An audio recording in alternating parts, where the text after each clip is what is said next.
when should I measure for my pump flange? You now know that it's really important to measure and have the correct size pump flange. Measurement is based just on the nipple and not on the areola. So when should you do that? I typically recommend getting a baseline measurement while you're still pregnant, which can be done with one of these nipple measuring rulers that you can get online, Amazon. Rue the Boob Boss has them. Legendary Milk has them. You can use just a regular ruler if you want to get an idea of what your nipple looks like at baseline. And you want to do that measurement after you've stimulated the nipple. So this nipple has gone flat from being in a bra. We want to stimulate the nipple until it everts as far as possible and then do our measurement. That's a natural eversion, but not after pumping, because the pump can actually swell elastic tissue and make it look bigger than it naturally is. So I normally recommend when you take your bra down, just stimulate until it naturally comes out as far as it usually does and measure. Now, birth interventions, what happens during labor and delivery, can swell nipples.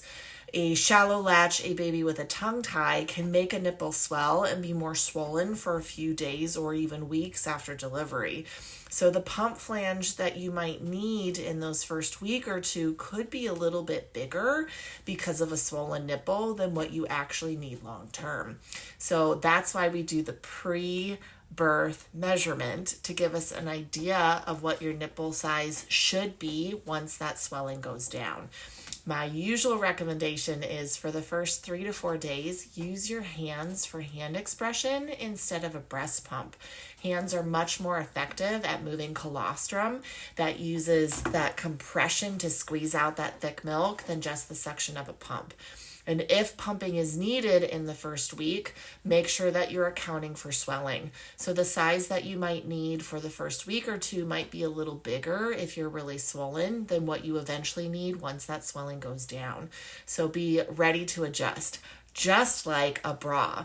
You may have been told, don't buy your nursing bras when you're pregnant because your breast can change sizes as your milk transitions in. It's a similar concept, but we tend to not see that size swing too much.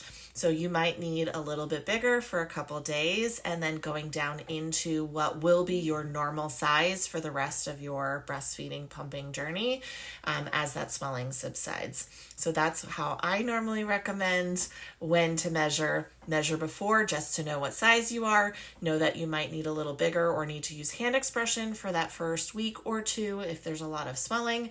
And then as swelling goes down, you should fall into your normal size and that measurement is done the same. Now you know.